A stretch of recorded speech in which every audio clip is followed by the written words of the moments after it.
안녕하세요 여러분, 김정현입니다. 저는 통상 일주일에 서너 번 정도 인테리어 상담을 하고요.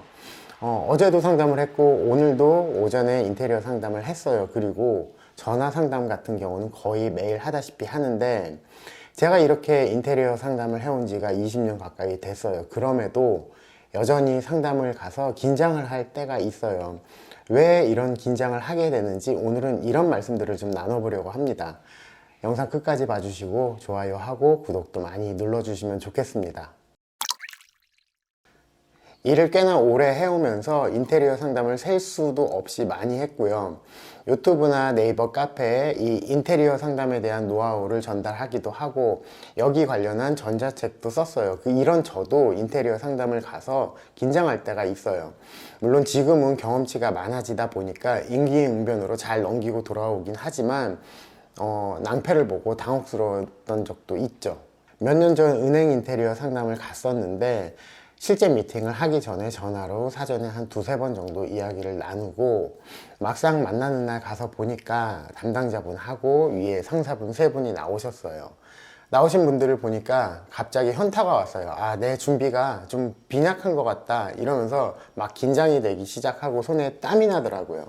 이렇게 긴장을 하게 되니까 막상 제가 할 얘기도 제대로 못하고 이 고객들이 듣고 싶은 이야기도 해주지 못했고 또 질문하는 것조차도 제대로 답변하지 못하고 버벅거렸어요.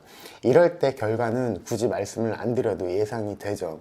이런 최악의 상담을 하고 돌아오는 길에 생각을 해봤어요. 도대체 내가 왜 그랬을까? 정말 많이 자책이 되고 다시는 이러지 말아야겠다고 후회도 많이 했죠. 얼마 전에 그때 생각이 나서 이 내용을 컨텐츠로 한번 만들어 봐야겠다 싶었어요. 상담을 가서 긴장을 하는 건 크게 두 가지로 나눠볼 수 있어요. 첫 번째로는 일을 부정적으로 바라봤을 때 그래요.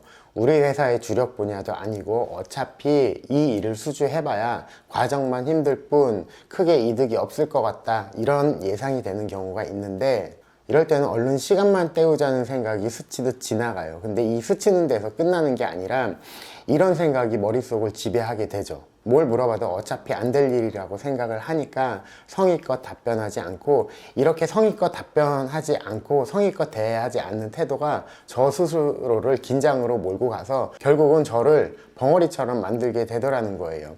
이럴 때 저는 정말 나쁜 짓을 한 거죠. 저도 쓸데없는 시간을 보냈지만은 그보다 더 중요한 건 고객의 소중한 시간을 제가 빼앗아 버린 꼴이 되는 거예요. 이런 경우는 차라리 상담을 하지 않는 게 나을 뻔했죠. 그리고 두 번째는 내 준비가 충분하지 않았을 때 긴장을 하게 되는데, 사실 이 두 번째 이유가 더 크죠. 고객이 원하는 걸 파악하지 못했으니 원하는 대답을 줄 수 없고 원하는 결과물에 대한 확신도 줄 수가 없는 거예요.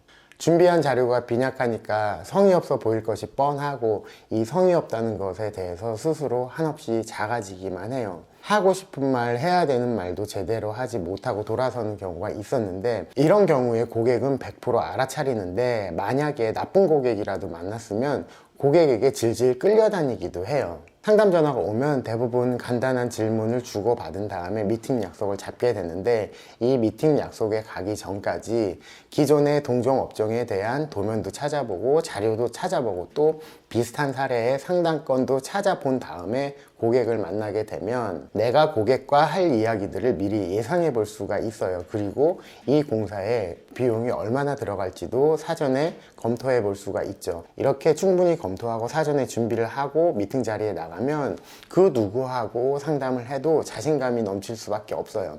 자신감이 넘친다기보다는 사실 이 미팅 자리가 굉장히 즐거워요. 인테리어 상담을 준비한다는 건 어떤 걸까요? 고객이 원하는 걸 생각해 보고 어떤 답을 줄 수 있는지, 어떤 결과물을 줄 수 있는지 사전에 생각을 해봐야 되고, 상황도 떠올리면서 고객의 눈높이에 맞는 대화를 할 수 있어야 돼요. 상담에 앞서 준비도 해야 되지만 평소에 교양을 쌓아야 고객의 눈높이에 맞는 대화를 할 수가 있어요. 책이나 강의 영상을 보고 공부도 하고 정신무장도 해야 돼요. 건강한 정신에서 자신감도 나오거든요. 이런 예가 적절할지 모르겠지만 평소에 꾸준히 교양을 쌓는다는 건 내가 나무를 베기 위한 도끼 하나를 갖는 거하고 같아요. 또 상담 가기 전에 준비를 한다는 건 나무를 베기 직전에 도끼날을 세우는 것과 같다고 할 수가 있어요. 제가 은행 상담 가서 긴장을 했던 건 도끼는 있었지만 날을 세우지 않고 갔기 때문이라고 생각해요. 날만 잘 세우고 갔다면 그 어떤 나무라도 쉽게 벨 수가 있었겠죠. 제가 영상이나 글에서 인테리어 회사는 고객과 말이 잘 통해야 된다고 늘 강조하고 있어요. 같은 한국말을 쓴다고 해서 어느 누구하고도 대화가 된다라고 볼 수는 없죠. 대화가 된다는 건 서로 의견을 교환하고 이 의견이 공감이 될 수 있어야 대화가 된다고 볼 수 있는데, 간혹 누군가를 만나서 이야기를 하다 보면 아, 참 말이 안 통하네 하는 분들을 만나보셨을 거예요. 이렇게 누구하고도 말이 통하려면 아까 말씀드린 그 도끼가 금도끼도 있어야 되고 은도끼도 쇠도끼도 있어야 돼요. 그 용도에 맞게 적절하게 도끼를 꺼내서 쓸 수 있어야 되는 거죠. 여러분들은 어떠신가요? 날이 잘 선 도끼 한 자루씩 가지고 계신가요? 최근 독서를 멀리 해왔어요. 책을 가까이 두고 있을 때는 영상 컨텐츠나 글쓰기 주제도 쉽게 생각나더니 요즘에는 통 그렇질 않아요.